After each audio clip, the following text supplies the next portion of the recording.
The scent of old earth and even older bone dust clung to my sleeves, a familiar comfort. I traced the delicate, almost imperceptible striations on a fragment of a human phalanx, a relic from a case long since closed, now part of my personal collection of solved puzzles. Each groove, each healed fracture, whispered a story, a life lived, a death met. My work was an act of listening, of coaxing narratives from silence, of seeing the grand tapestry woven from the smallest, most overlooked threads. For me, the truth always lay in the minutiae, in the details dismissed by others. The vibrating phone on my desk startled me from my quiet contemplation. A call from a regional investigator. "Seth?" the voice crackled. "Got a situation up at Blackwood Manor. Dr. Alistair Finch. Took a tumble. Looks like an accident, open and shut, but... Well, you know how these things go with old estates. And Finch was... important." Alistair Finch. The name resonated. A celebrated historian, known for his eccentricities and his almost fanatical devotion to obscure historical periods. Blackwood Manor itself was a monument to the past, a sprawling Gothic edifice perched precariously on a coastal bluff, its stone walls steeped in centuries of local legend. "Accident, you say?" I murmured, already pulling on my field jacket. The investigator's tone held a note of dismissal, but the fact he'd called me at all spoke volumes. He knew my reputation for finding what others missed. The drive was long, winding through ancient oak forests that eventually gave way to windswept moors. Even from a distance, it exuded a formidable, almost defiant aura. The yellow tape fluttered incongruously against the gray stone, a garish splash of modernity on a canvas of antiquity. A local detective, a man with tired eyes and a perpetually furrowed brow, met me near the manor's imposing gate. "Glad you could make it, Seth," he said, his voice flat. "As I told your office, Doctor. Finch fell from the West Tower balcony, landed hard, no signs of struggle, no forced entry, just a tragic misstep." He gestured vaguely towards the imposing structure, where a small cluster of forensics personnel moved with methodical efficiency around the base of the tower. I offered a polite nod, my gaze already sweeping past him, absorbing the scene. The West Tower, its stone weathered to a mottled gray, rose sharply, culminating in an ornate, crumbling balcony. Below, on a patch of short, sparse grass, lay the covered form of Dr. Finch.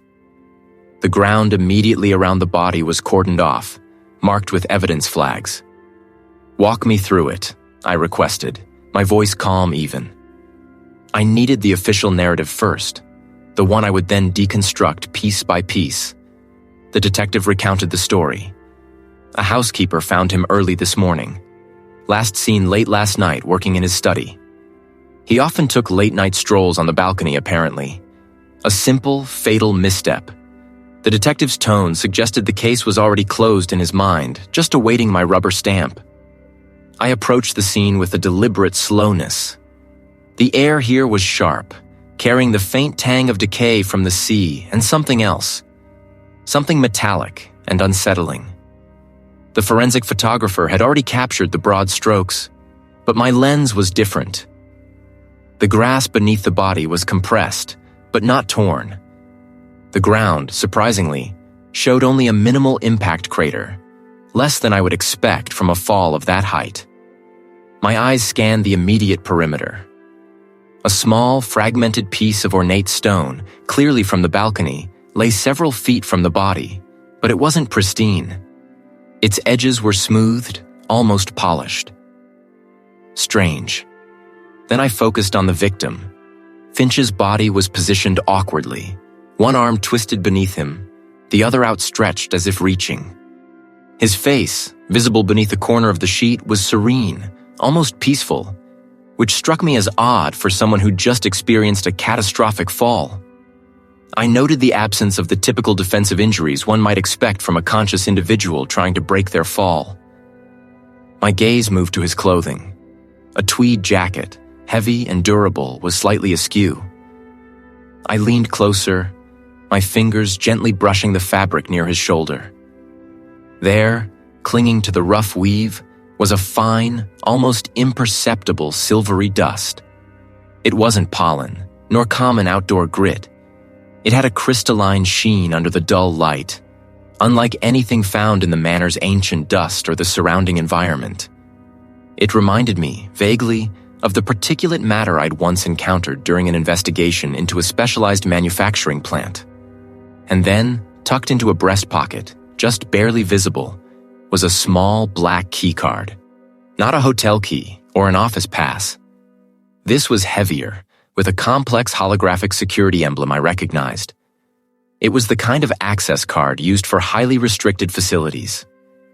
Why would a historian, immersed in ancient texts and artifacts, carry a security pass for a place like that? I carefully photographed the card in situ, then moved to examine Dr. Finch's hands. It was a precise injury, not a random scratch. The official narrative, the tragic accident, began to unravel in my mind, replaced by a growing knot of tension. The serene expression, the lack of defensive wounds, the unusual dust, the specific keycard, and that tiny, precise abrasion they didn't align. Finch hadn't simply stumbled. Someone or something had intervened in his final moments, and whatever it was far more complex than a simple fall from a balcony. My work here had just begun. The coastal wind, sharp with the scent of brine and decaying leaves, whipped around me, tugging at the edges of my protective gear. Below the precipice of Blackwood Manor, the landscape dropped away abruptly to a jagged, rock-strewn beach. That's where I found him. Alistair Finch. His body lay angled awkwardly against a cluster of barnacle-encrusted boulders, a dark, crumpled form against the pale, ancient stone. The tide, mercifully, hadn't reached him yet. He's been here since early morning, based on rigor. The lead investigator, a stern-faced individual with a weathered trench coat, stated, his voice a low rumble against the howl of the wind. Local authorities were called in by the estate manager. Appears to be a fall from the bluff. I knelt, my breath misting in the cold air, ignoring the investigator's assessment. Appearances were often deceptive, especially when dealing with a man of Finch's stature and the manor's shadowed history. My gaze swept over the scene, mapping every stone, every scrap of vegetation. The ground around him was disturbed, but not excessively so. No obvious struggle, no deep gouges in the earth that would suggest a violent push. But the impact point, that was the critical starting point. I began my meticulous examination, my gloved fingers moving with practiced precision. The initial assessment of the scene had been perfunctory, a quick glance from the local constabulary. My work began where theirs ended. I worked from the periphery inward, photographing, cataloging. Finch's tweed jacket was torn, his trousers scuffed, consistent with a long tumble. But it was the subtle things that drew my eye. The way his left arm was twisted, the unnatural angle of his head against the rock. I focused on the remains themselves. I palpated the bone structure, feeling for crepitus, for the telltale give of a break. The skull, though impacted, showed a pattern of fractures that seemed off. Not a single catastrophic point of impact, but a radiating network, almost like a spider web, emanating from a specific small point on the left temporal bone. It was too localized, too precise for a fall that, by all accounts, should have distributed impact more broadly. I pulled out my portable microscope, its compact design perfect for fieldwork. The tiny eyepiece brought the skin into startling relief. I ran the lens over the fracture lines on the exposed bone, the magnification revealing microscopic fissures, almost invisible to the naked eye. These were not the clean, splintering breaks of a fresh fall. There were microfractures, almost like hairline cracks, running perpendicular to the main trauma lines. These suggested a different kind of force, applied before the primary impact, weakening the bone structure. A pre-existing injury, perhaps, or something far more sinister.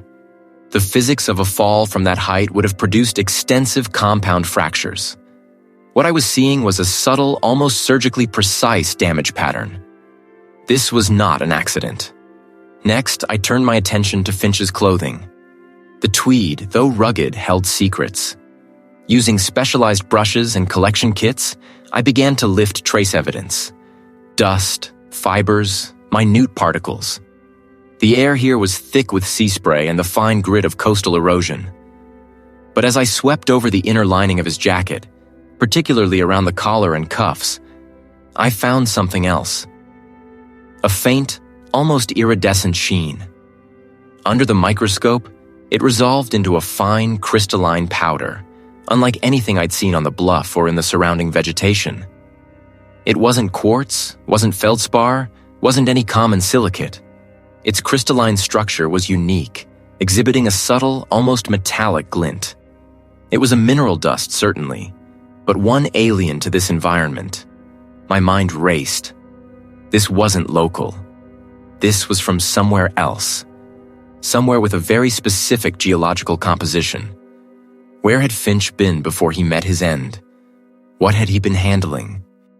As I continued my detailed examination of his person, I noticed a small, flat object tucked deep within a concealed pocket of his inner jacket.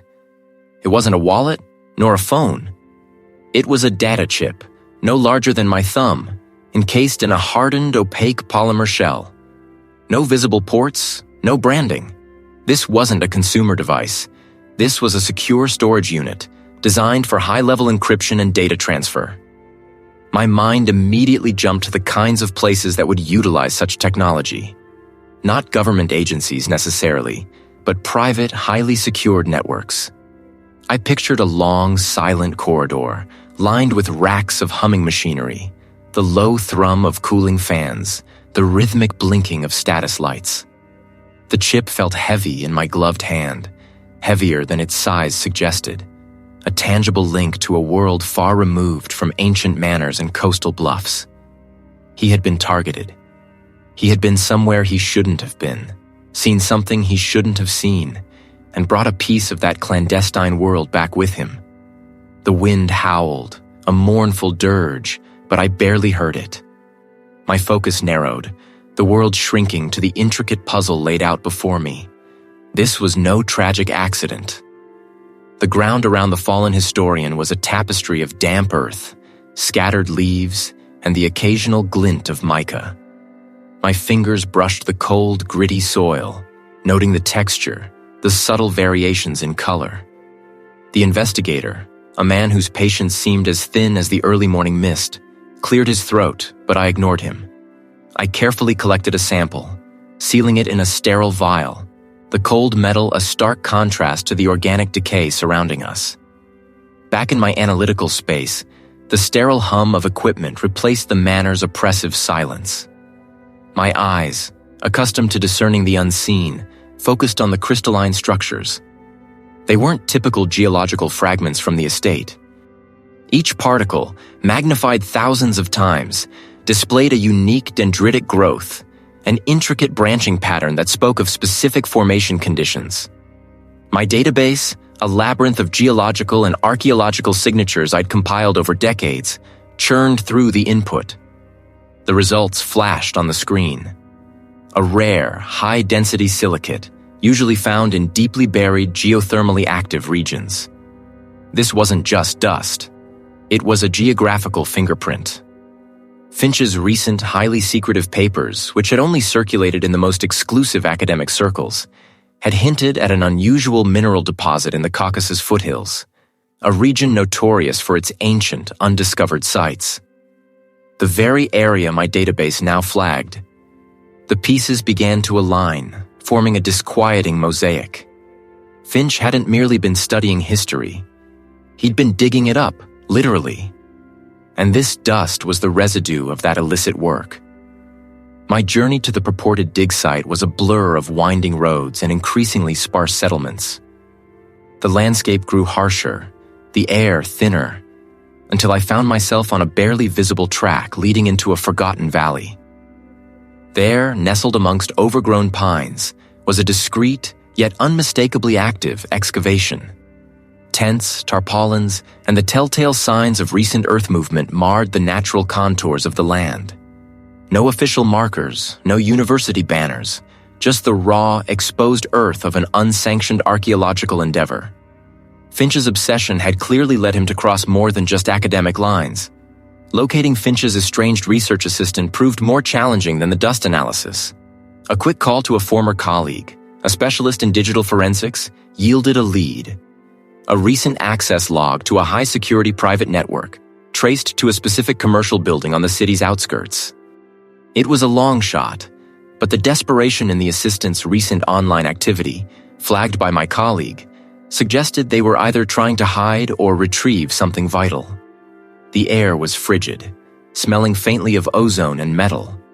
Rows of silent monolithic machines hummed with a low, constant thrum, their indicator lights a kaleidoscope of green and amber. The assistant, a young woman with a face etched with exhaustion and fear, startled violently when I approached. Her fingers hovered over the keyboard, poised to delete. Her eyes, bloodshot and wide, darted around the cavernous space. "The mineral dust from the manor," I stated, my voice low, cutting through the mechanical drone. "It's from this region, isn't it? From Finch's site." She flinched, pulling her hands back as if burned. She kept glancing at the security cameras mounted high in the corners, then back at me, a trapped animal's desperation in her gaze. "Finch died because of what he found," I pressed, stepping closer, careful to maintain a non-threatening posture, yet projecting an unwavering resolve. "And you know what it was. You were there, weren't you? At the dig site." A tremor ran through her. After he started talking to them, he became obsessed. The lost artifact was all he could speak of. He said it would rewrite history, a legacy no one knew existed. "Who are they?" I asked, my focus narrowing. The blinking lights of the servers reflected in her eyes, making them seem even more haunted. She shook her head, a frantic motion. "I don't know their names. They were always vague, powerful. They met him at the manor, sometimes at the site, always in hushed tones. They wanted the artifact. They promised him funding, protection, everything. But he grew wary. He started to believe they wanted to hide it, not reveal it." Her breath hitched. "He told me to prepare a contingency, to back up everything. He said if anything happened to him, I had to ensure the truth came out. He was afraid, Seth. Finch hadn't just stumbled upon an artifact. He'd stumbled into a viper's nest. And now, I was standing in it. The cold of the data center aisle-cold wallets and blinking servers had felt less about climate control and more about the chill of the revelation. Finch hadn't just stumbled upon an artifact. He'd stumbled into a viper's nest. And now, I was standing in it. The technician, a young woman with sharp, observant eyes, had finished her work, securing the encrypted drive. She gave me a knowing look. "Some secrets," she murmured, "aren't meant to stay buried." I nodded, the weight of her words settling in my gut. I had a feeling the secrets I was chasing were far older and far more dangerous than anything she typically encountered in her digital domain. My vehicle ate up the miles, leaving the sterile, humming silence of the data center far behind. The landscape shifted from urban sprawl to rolling hills, then to the dense, ancient woods surrounding the estate. The air grew cooler, carrying the scent of damp earth and pine needles. The estate itself, a sprawling stone edifice with turrets and ivy, loomed against the overcast sky, a silent sentinel to centuries of history. My destination, however, was not the house, but the archaeological dig site nestled deep within its sprawling grounds. I navigated the winding dirt track, the tires crunching on loose gravel, until I reached a clearing. The dig site, usually a hive of meticulous activity, was eerily quiet. Tarpaulins, once stretched taut, now flapped lazily in the breeze. partially obscuring freshly excavated trenches. Tools lay scattered haphazardly, not in the orderly fashion of a professional team breaking for lunch, but as if abandoned in haste. A telltale sign of disruption. I pulled my gloves on, the familiar ritual a small comfort amidst the growing unease. The ground was soft underfoot, a mix of rich topsoil and exposed subsoil. I knelt at the edge of the nearest trench, my eyes scanning the exposed layers. The strata told a story, a chronological record of the Earth's past, and I could read it better than most. But this story had a disturbing edit. Not the careful, systematic removal of an archaeological team, but something more aggressive. I traced the edge of a shovel mark, distinct and sharp, inconsistent with the broader, flatter tools used for controlled excavation. Someone had been digging here, and they hadn't been concerned with preserving context.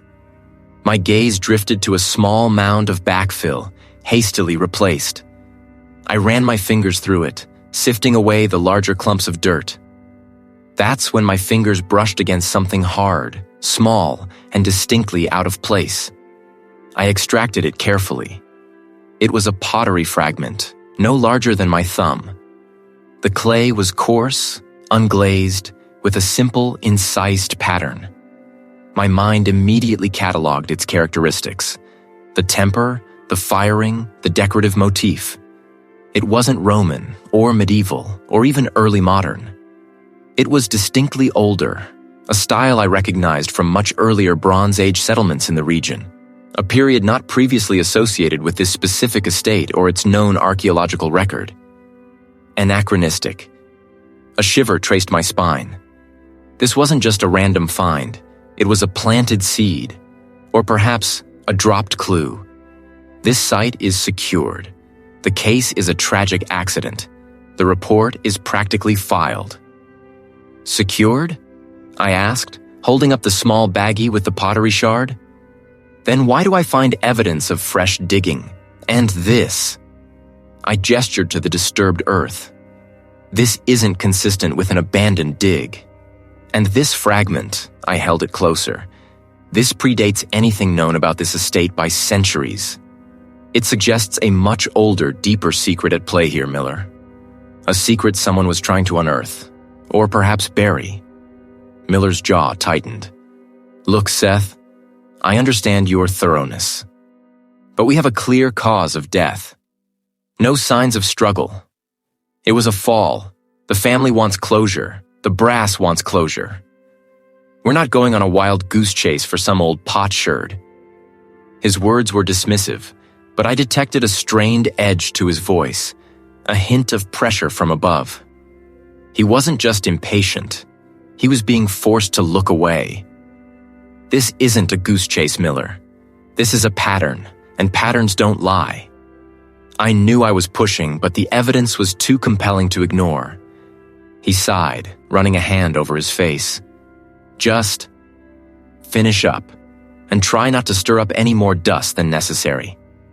He turned, a clear signal that the conversation and his patience had reached its limit. The local officer gave me an apologetic shrug before following his superior. I spent another hour documenting the illicit activity, taking soil samples and photographing the disturbed areas. The sun was beginning its descent when I finally packed my gear. Back at my lab, the fluorescent lights hummed with their usual sterile efficiency, illuminating rows of specialized equipment and carefully labeled samples. The quiet was usually a welcome sanctuary, a place where I could unravel the most complex forensic puzzles. Tonight it felt different. A palpable wrongness hung in the air, a scent of displacement. I noticed it immediately. The lock on the main entrance, while still securing the door, had been tampered with. Not forced, but skillfully picked. My stomach clenched. I moved through the lab slowly, methodically, my senses on high alert. Nothing seemed obviously out of place. My microscopes, my mass spectrometer, the secure storage cabinets for sensitive evidence, all appeared untouched. No drawers were flung open, no files scattered. It was almost too neat. Then I saw it. On my workbench, nestled amongst my meticulously organized tools, was a small, smooth river stone. It wasn't mine. It was a common enough object, utterly valueless, but its presence was a stark, unnerving message. Someone had been here. Someone had bypassed my security with surgical precision. They hadn't taken anything valuable, hadn't vandalized. They knew I was digging. They knew I was getting closer. The viper's nest wasn't just out there. It had reached inside my sanctuary. The game had just become very, very real. The metallic tang of the air in my makeshift lab, a borrowed corner of a university research facility, did little to soothe the friction Miller's dismissal had sparked. His words, wild goose chase for some old potsherd, echoed, but the tremor I'd detected beneath his bravado fueled my resolve. He could call it whatever he liked. I knew better. The fragment, no bigger than my thumb, lay under the stereomicroscope, bathed in the cool, intense glow of the fiber optic illuminator. My fingers, usually steady, felt a slight tremor as I adjusted the focus.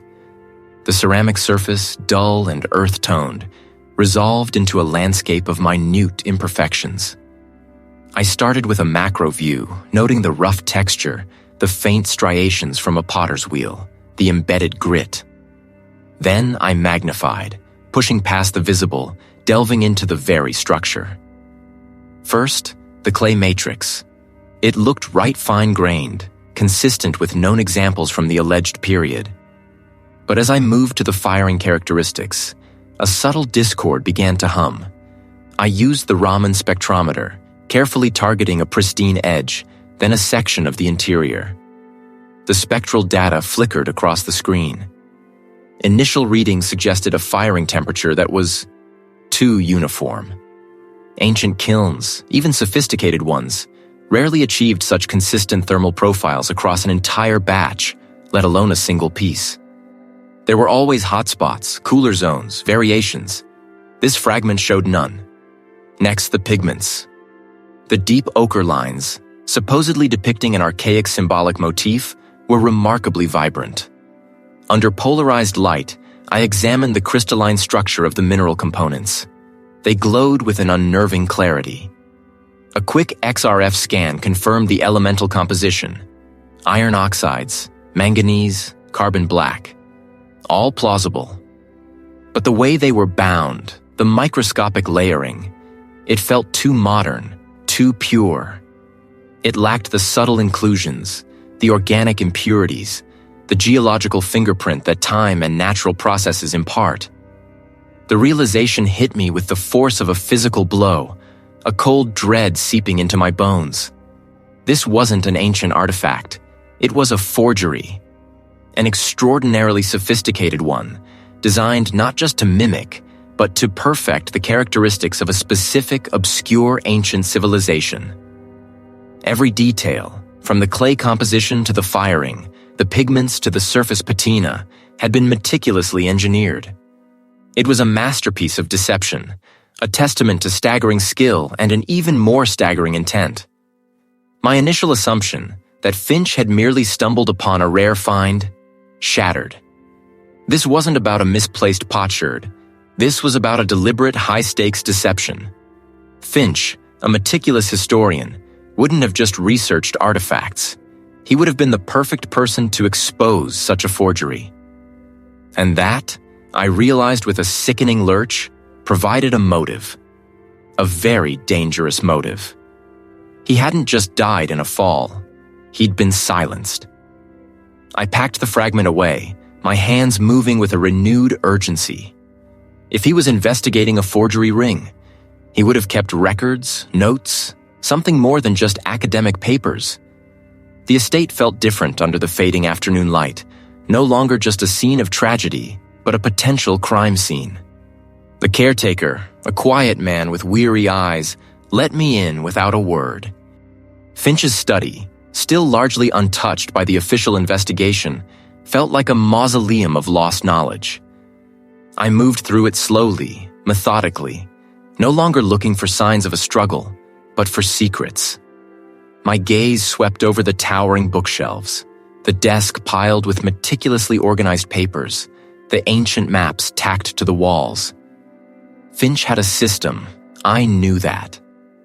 A man like him wouldn't leave crucial information lying in plain sight if he suspected danger. My fingers traced the spines of leather-bound volumes, ran across the ornate carvings of the desk. Nothing. I knelt, examining the floorboards, pressing against the wainscoting. It was too regular, too precise to be accidental. I pushed, prodded. A faint click echoed in the quiet room. A sleek metallic USB drive, its surface cool beneath my fingertips, and a tightly folded piece of parchment. I pulled them out, my breath catching. The parchment was old, brittle, covered in faded ink and what looked like a series of complex symbols. A cryptic coded map, its lines and annotations hinting at locations and trajectories I couldn't begin to decipher. The USB drive was a different beast. This was where Finch would have stored his most damning evidence, his digital trail. But where would he access it, secure it? Not here, not in a place that could be so easily compromised. A memory surfaced, a passing remark from a colleague about Finch's almost paranoid need for digital security, his disdain for cloud storage. He'd mentioned an off-site, self-managed server. A place, the colleague had joked, only a true cryptographer could love. I examined the USB drive again, then the back of the hidden panel. Scratched almost invisibly into the wood was a sequence of letters and numbers, followed by a set of coordinates. A key. The coordinates led me to an unassuming industrial park on the outskirts of the city. The building was nondescript, with tinted windows and a single, unmarked steel door. The keycard I'd found fit the slot, and the lock clicked open with a soft thud. Inside, the air was cool, dry, and smelled faintly of ozone. I followed the corridor, the hum growing louder, until I pushed open another door. The sight that greeted me was starkly modern, a world away from the antique charm of Finch's estate. Rows upon rows of towering racks stretched before me, each unit humming with unseen power. Indicator lights, red and green and amber, pulsed in a silent, hypnotic rhythm. The cold air, blasted from vents in the raised floor, prickled my skin. This was Finch's true vault. I found the bay marked with the sequence from the hidden panel. A small, secure terminal was integrated into the rack, isolated from the main network. My fingers trembled slightly as I inserted the USB drive. The screen flickered to life, demanding a password. This was it. The real work began now. The forgeries, the death, the coded map. They all led here, to the heart of Finch's secret world, and perhaps to the heart of the conspiracy. The building was nondescript, a gray concrete box in a row of identical gray concrete boxes, each sporting the same weathered loading bay and a single locked pedestrian door. No company logo, no sign of life beyond a faint hum I felt in the soles of my boots as I approached. The coordinates, precise to the meter, led me to the third structure from the end. I pulled the small, heavy-duty pry bar from my kit, a tool I usually reserved for excavating stubborn rock layers. It was a serial number, or perhaps a model identifier. I ran my gloved fingers over the lock housing, then along the seam of the doorframe. There, a tiny, almost imperceptible magnetic plate flush with the steel. I pressed the USB drive against it, the device clicking into place with a soft thunk. A faint green light blinked once, then twice, and the heavy door eased open with a low hiss of releasing pressure. The air inside was stale, cold, and carried the metallic tang of ozone. The space was cavernous, stretching into an unseen depth, illuminated only by the occasional flicker of emergency lights high above. This wasn't just a storage unit. It was an operational nerve center. I followed a narrow pathway, the sound of my own breathing amplified in the sterile quiet. Each step echoed, a stark reminder of my isolation. I walked deeper, past the humming racks, until I reached a distinct section. The temperature here dropped noticeably, a frigid, dry chill that bit at my exposed skin. The machines here were different, more compact, encased in reinforced, opaque modules. Small, bright indicator lights pulsed in unison, a silent, digital heartbeat. This wasn't about processing speed. It was about secure, offline storage. My forensic kit, a compact marvel of processing power and data recovery tools, felt suddenly inadequate against the sheer scale of this operation. I set up my mobile workstation on a folding table I found tucked against a wall, connecting it to the USB drive.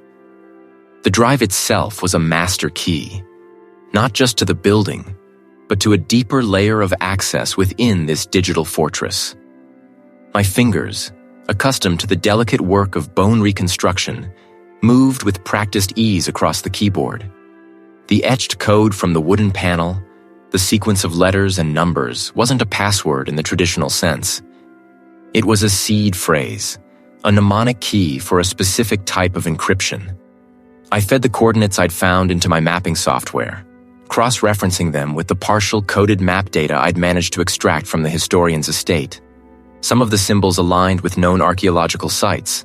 Others were entirely alien to my expertise, ancient pictograms I'd never encountered in any catalog. Then, I turned my attention to the encrypted files on the USB. This was the real challenge. The encryption was layered, sophisticated, designed to deter even state-level actors. But I wasn't just any analyst. My work often involved reconstructing data from damaged devices, finding patterns in the seemingly random. I started with a brute force attack on the outermost layer, letting my software chew through millions of permutations. The cold air of the aisle seemed to press in on me, the blinking lights of the servers a silent chorus to my efforts. Hours bled into one another, my focus absolute, a tunnel vision born of determination. Finally, a breakthrough. A cascade of green text scrolled down my screen, indicating a successful decryption of a major segment. The file structure was revealed. Archives, ledgers, communication logs. The first files were a revelation, a dizzying array of names and financial transactions. Not just individual collectors, but shell corporations, offshore accounts, and a network of what appeared to be historical societies. These weren't dusty academic groups. Their financial footprints were immense, their reach global. Then, the terms that made the hair on my arms stand on end: the legacy and the keepers. The files described the legacy not as a collection of artifacts, but as a narrative, a carefully constructed version of history that these keepers were dedicated to preserving and manipulating.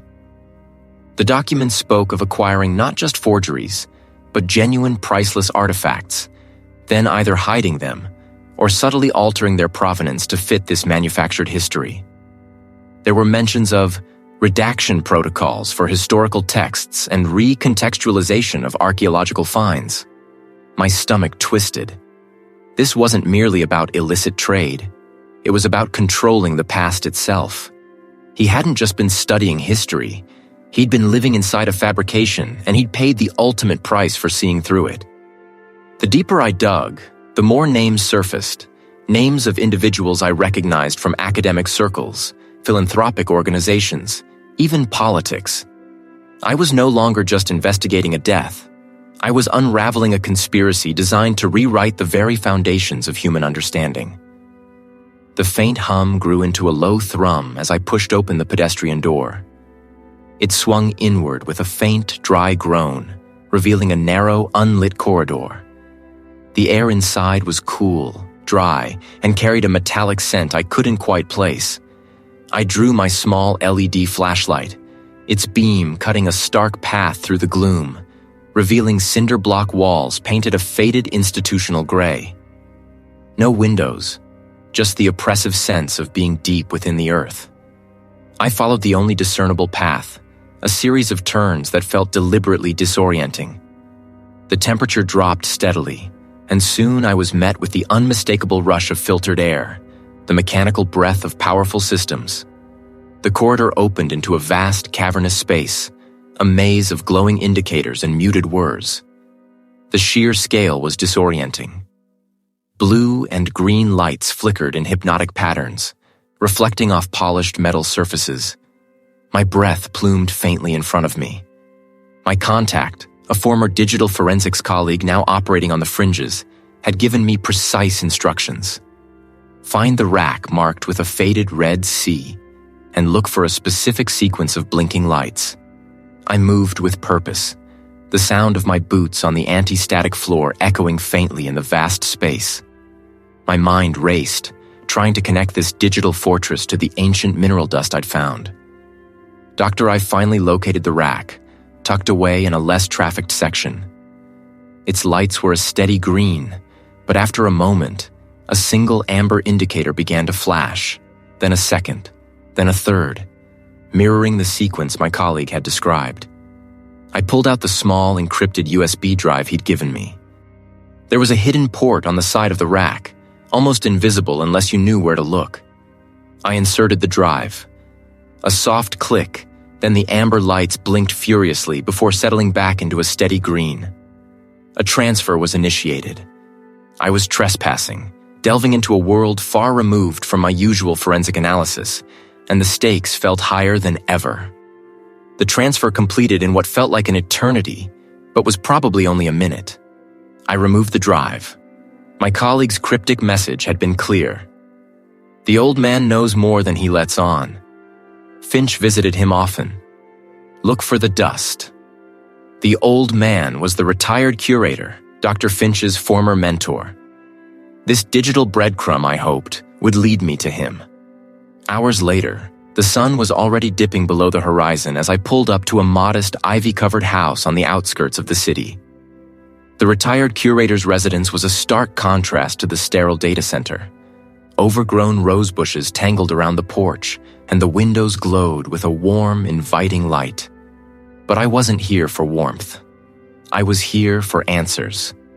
The retired curator, a man with a shock of white hair and eyes that seemed to hold centuries of knowledge, opened the door after my second knock. He was dressed in a tweed jacket, a pipe clutched in one hand. His gaze was sharp, assessing. "Seth, isn't it? Finch mentioned you." "A formidable mind," he said. "Sir," I began, cutting to the chase, "I'm investigating Dr. Finch's death. I believe it wasn't an accident." His expression hardened, the warmth in his eyes dimming.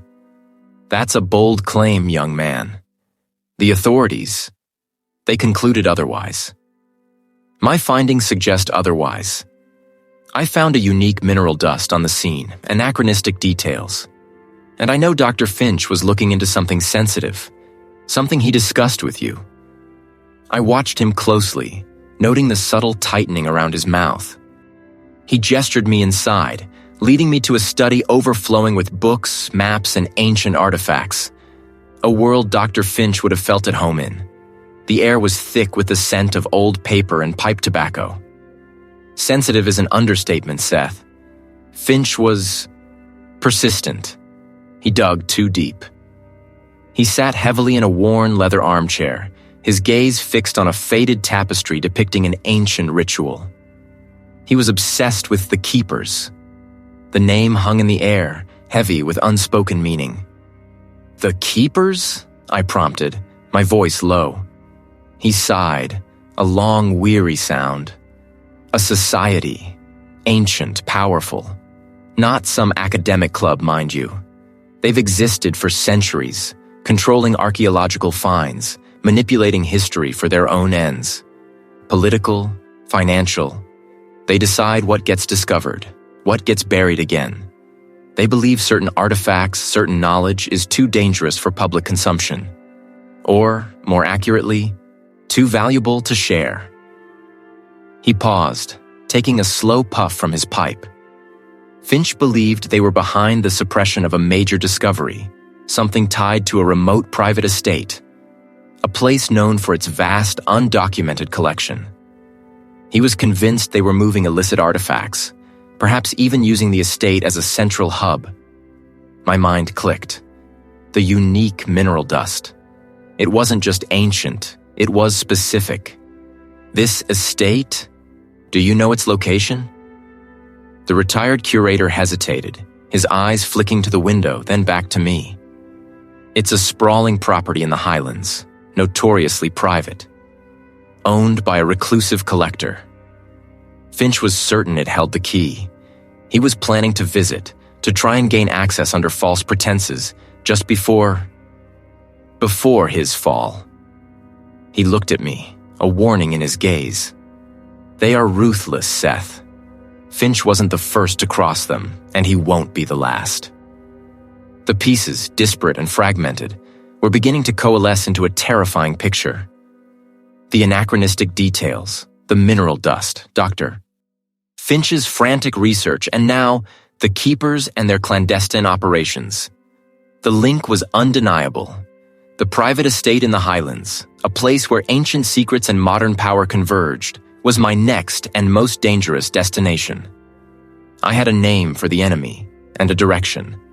The chase was truly on. Each blinking light, each whirring fan, represented a fraction of the immense, untraceable wealth that fueled the keepers. The puzzle pieces, once scattered and seemingly unrelated. The mineral dust on the victim, the anachronistic tool marks, Dr. Finch's desperate research into obscure historical records, and now this digital fortress of illicit finance had clicked into place with a chilling finality. Elias Thorne, the prominent industrialist and collector, was the nexus.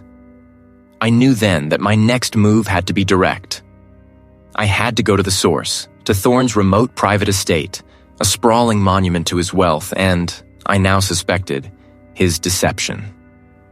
The estate was a known fortress, bristling with state-of-the-art security, but the stakes had escalated beyond caution.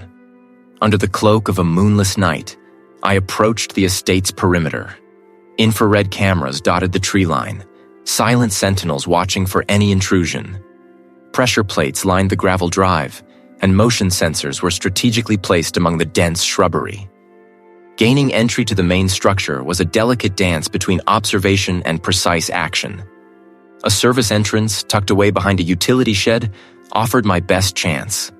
The lock, a high-security electronic model, yielded to a bypass technique I'd learned from a former colleague who specialized in digital forensics, a skill I'd never expected to apply in such a context. My objective wasn't the famed art galleries, but something far more clandestine. Following a hunch born from the faint, unique mineral dust I'd found earlier, I descended into the estate's lower levels. The air grew cooler, heavier, losing the faint scent of polished wood and expensive textiles, replaced by something metallic and earthy. I found it behind a heavy, reinforced door disguised as a storage closet, a state-of-the-art forgery workshop. The space was a paradox of ancient craft and modern technology.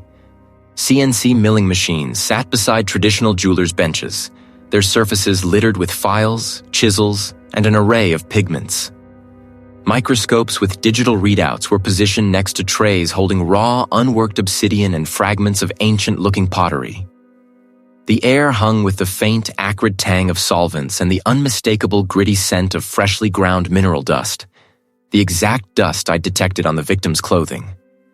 On one bench, an unfinished piece, a small, intricately carved figurine, lay under a task lamp. The tool marks, visible even to the naked eye, were strikingly similar to the anachronistic scores I'd documented on the fractured bone from the estate. My stomach tightened. This wasn't just about selling fakes. This was about creating history, or perhaps recreating it to hide the true origins of something else. But this wasn't all. A faint seam, a slight discoloration in the otherwise seamless paneling caught my eye. It was almost imperceptible, designed to blend with the natural grain of the wood. A forensic eye, however, saw the imperfection. Tracing the outline, I found a concealed pressure plate, cleverly integrated into the baseboard. Beyond lay the true heart of Thorne's illicit empire, a vast, climate-controlled vault. My breath hitched. This wasn't a collection of forgeries. This was a trove of genuine, priceless artifacts. Illuminated by the vault's internal lighting, rows of pedestals and display cases held objects that belonged in national museums, not a private underground bunker. There were obsidian blades, their edges still impossibly sharp, dating back millennia.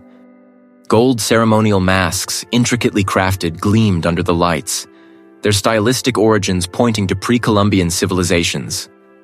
Scrolls of papyrus, brittle with age, lay protected under glass, their hieroglyphs hinting at forgotten narratives. I recognized a particular jade pendant, its unique carving style indicative of a specific Mesopotamian city-state, an item last documented as stolen from an archaeological dig site in the 90s. The scale of the theft was staggering, the historical loss immeasurable. Dr. Finch's frantic research, his desperate search for a truth he couldn't quite grasp, suddenly made horrifying sense. He hadn't been studying forgeries. He'd been trying to identify the real artifacts that Thorne was spiriting away, perhaps even trying to expose him. A small red light flashed above the entrance. Thorne's advanced security systems had finally detected my presence. The pressure plate I'd used to open the hidden wall must have triggered a secondary alarm, or perhaps a timer had run out. A heavy metallic thud reverberated from the direction of the workshop. The door I had entered through was slamming shut, sealing me in. I spun, my eyes scanning for another exit. The vault entrance was closing, slowly, inexorably. I had mere seconds.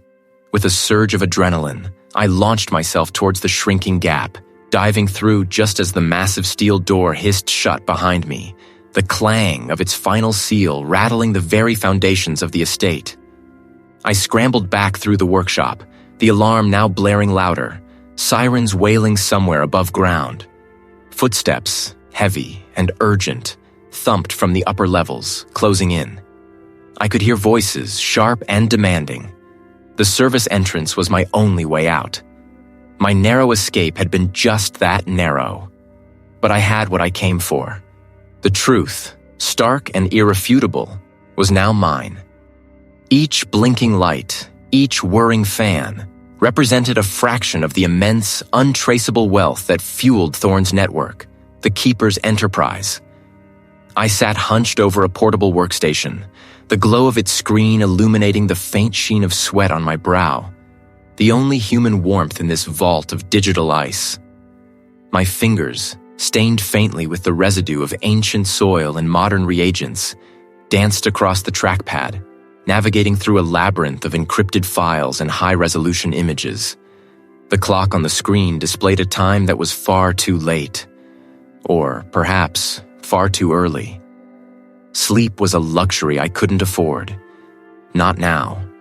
Not when every click, every cross-reference pulled back another layer of the meticulously constructed facade surrounding Finch's death. The initial assessment had been a tragic fall. My forensic eye, however, had seen the fractures in that narrative. Now I was ready to reconstruct the true sequence of events, piece by agonizing piece. On the left side of my screen, a magnified image of Finch's skull. The small, almost imperceptible indentation near the parietal bone. On the right, a photograph I'd taken of an ancient bronze mallet, a collector's piece, from a hidden compartment within Thorne's estate. I zoomed in, aligning the distinctive wear patterns on the mallet's head with the impact mark on the bone. The fit was chillingly perfect. Not a fall. An impact. Deliberate. I opened a new file, typing rapidly, building the narrative.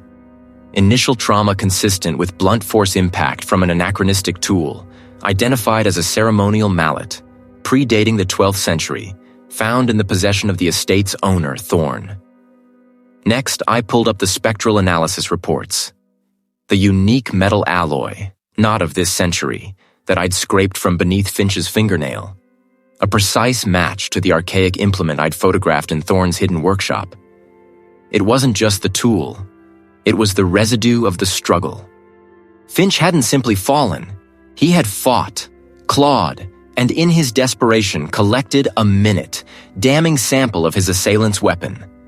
This was their fortress, their ledger. And I, a solitary forensic anthropologist, was attempting to breach it with nothing but dust, bone, and photographic evidence. The odds were astronomically stacked against me. I sifted through the environmental samples from the alleged fall site. The specific type of ancient pollen, a unique botanical marker from a plant cultivated only in the most secluded, historically preserved sections of Thorne's estate. It wasn't a common flora. It was a signature.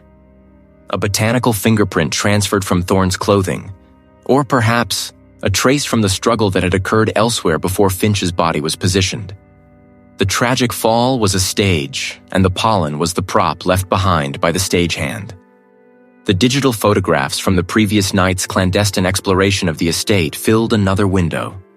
Images of Thorne, yes, but more significantly, images of a hidden chamber beneath the estate, filled not just with artifacts, but with documentation.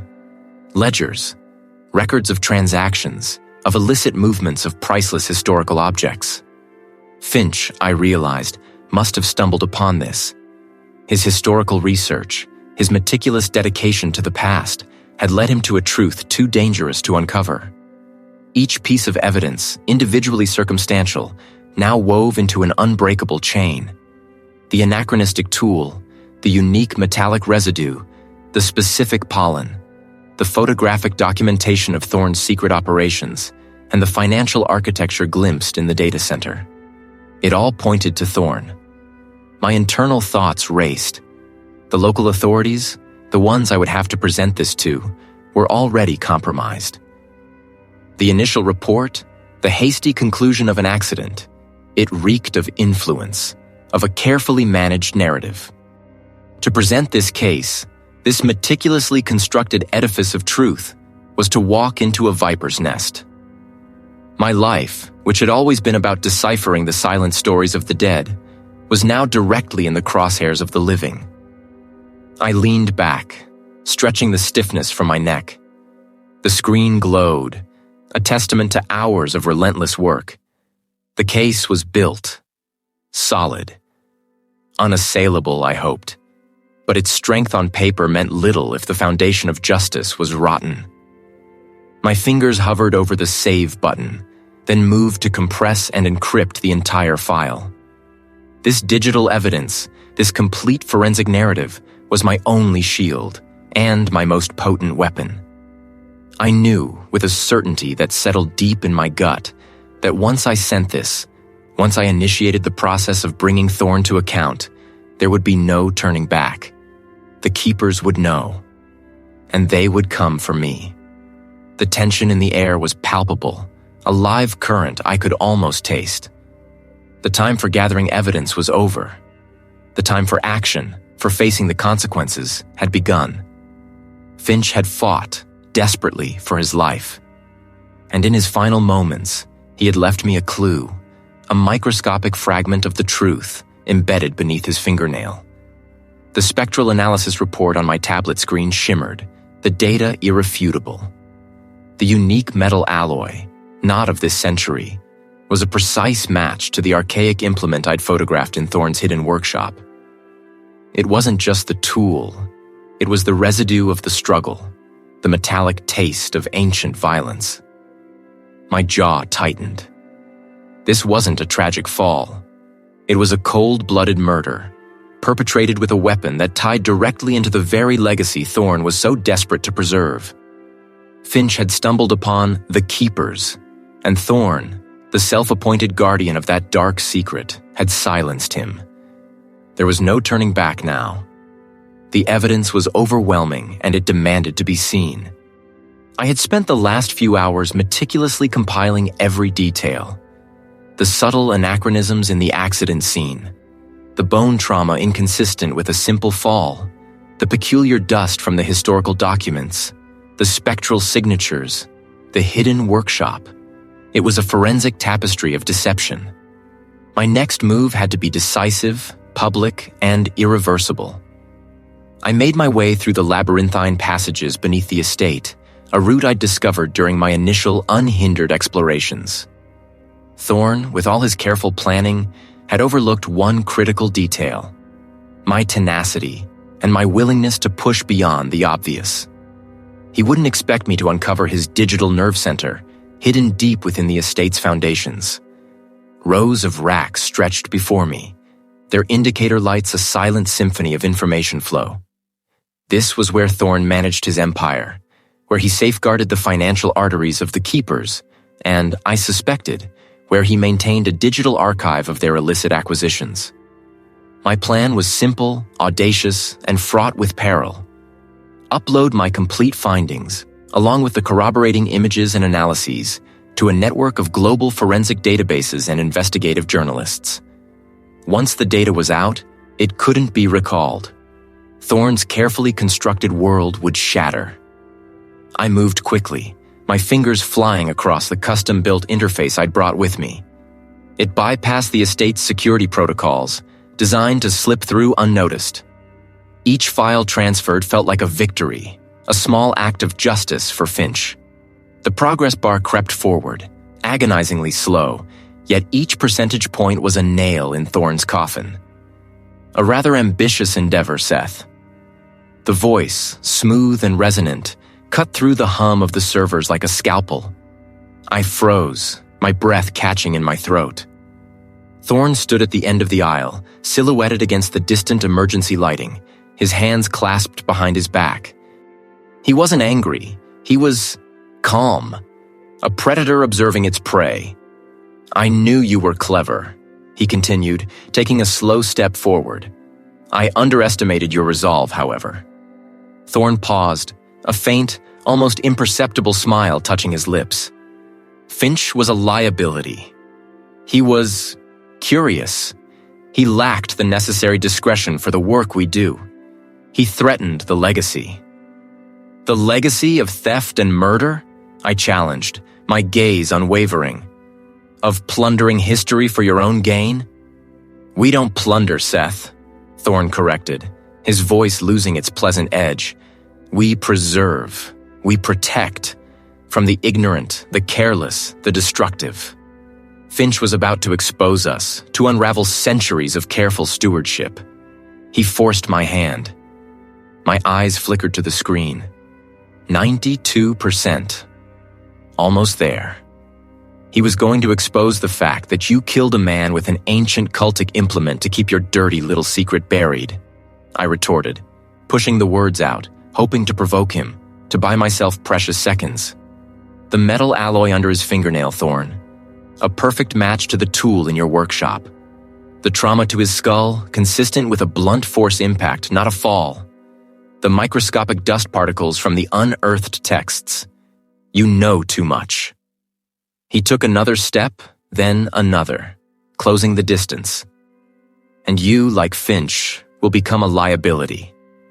My finger twitched, ready to hit the final command. "It's already too late," I lied, though the seconds stretched into an eternity. "The data is scheduled to go live in moments. Even if you stop me, it will be released." He laughed, a short, sharp sound devoid of humor. "A bluff, Seth. A desperate play. I know how these systems work. You need to complete the transfer, and you need to be alive to activate the release."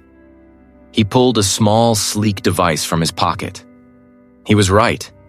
I needed to finish the upload, and I needed to initiate the release. I had gambled on the element of surprise, on the sheer audacity of my presence here. "You're a forensic anthropologist, Seth," Thorn said, his voice now a low growl.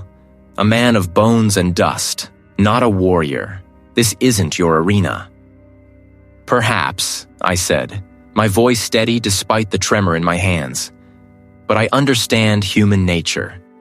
And I understand fear. Your fear of exposure, Thorn, is palpable." He lunged, not for me, but for the tablet. I sidestepped, bringing my elbow up, catching him in the jaw. He grunted, stumbling back, surprised by the resistance. He was older but still powerful, fueled by a lifetime of privilege and the belief in his own untouchability. I slammed my palm down, hitting the execute command. The screen flashed, a final confirmation message appearing. "Upload complete." Thorn's eyes, burning with a predatory intensity, fixed on me. He wasn't smiling anymore. This was no longer about preserving a legacy. It was about silencing a witness. And this time, there would be no microscopic clues left behind. I felt a prickle of sweat on my scalp, despite the chill. He had admitted it outright. The historian, the artifacts, the network. All of it. My mind raced, not for an escape route, but for a strategy. I was an anthropologist, not a combatant. But I was also a man who had stared into the heart of ancient violence, deciphered the silent stories of bone and earth. Thorn, for all his power, was still just a man, driven by a twisted ideology. You think this changes anything? Thorn's voice was low, a rumble against the electronic symphony. He took a step forward, then another, closing the distance between us. And my truth is that some legacies are worth preserving at any cost. I didn't flinch, though every instinct screamed at me to retreat. I gripped the small, heavy object in my hand, the piece of fired clay, a fragment of an artifact I'd recovered earlier, now a makeshift weapon. It was a pathetic defense, but it was all I had. "No," I said, my voice steady, surprising even myself. "Truth doesn't bend to your will, Thorn. It simply is. And I found it." He chuckled, a dry, humorless sound. A noble sentiment from a man about to become another footnote in a history he so desperately tries to excavate. He lunged. It wasn't a sophisticated attack, but it was swift and powerful. I sidestepped, my body surprisingly agile, fueled by a surge of adrenaline. As he overshot, I brought the clay fragment down, not at his head. That felt too primal, too much like him. But against the side of his knee, a quick, sharp blow. He grunted, stumbling, his balance momentarily broken by the sudden pain and the slick flooring. In that brief window, I scrambled past him, moving deeper into the labyrinthine rows of servers. I could hear his heavy breathing, his frustrated curses as he recovered and started after me. He wasn't fast, not like he used to be, but he was relentless. "You can't hide, Seth," he bellowed, his voice echoing off the metal racks. "There's nowhere to go." I knew he was right. I hadn't come here to hide. I had come to expose. My fingers fumbled for the small, encrypted satellite phone in my pocket. I had sent a pre-programmed distress signal to the local detective, a man named Miller, hours ago with a timer. It should have gone off by now, or be very close. I prayed he was on his way, that he hadn't dismissed it as a false alarm. Thorn was closer now, his heavy footsteps unmistakable. I took a deep breath, scanning the aisle. My eyes landed on a loose power cable, thick and coiled, leading to a cluster of servers. Risky, but desperation was a powerful motivator. As Thorn rounded the corner, his eyes narrowed, searching. I waited until he was almost upon me. Then, with a burst of frantic energy, I pulled the cable with all my might. Thorn stumbled, cursing loudly, momentarily blinded. It wasn't enough to stop him, but it bought me precious seconds. I didn't run. Instead, I stood my ground, my heart a frantic drum against my ribs, and shouted, "They know, Thorn! The detective, the authorities!"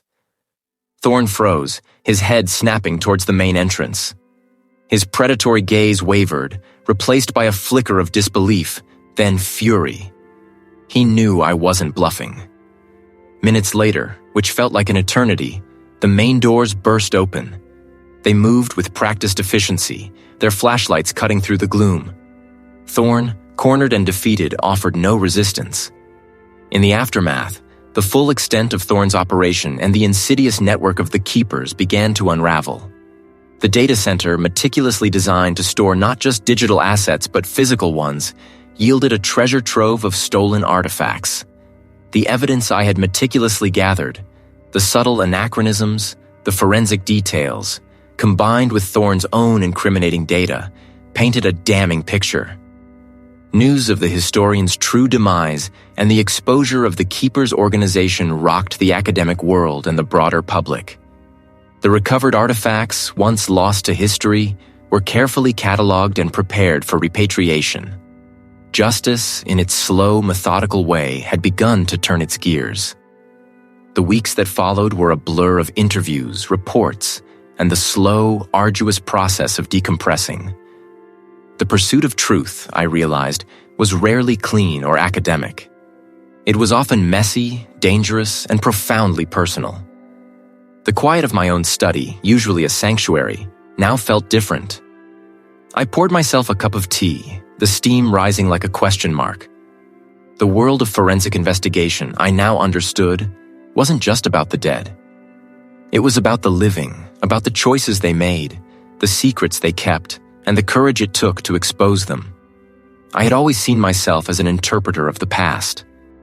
Now I wondered if my role was evolving, if the quiet contemplation of bones had prepared me for a more active, perhaps even more dangerous engagement with the present. The truth, once uncovered, demanded protection, and I felt a nascent resolve stirring within me, a readiness to step into that precarious space.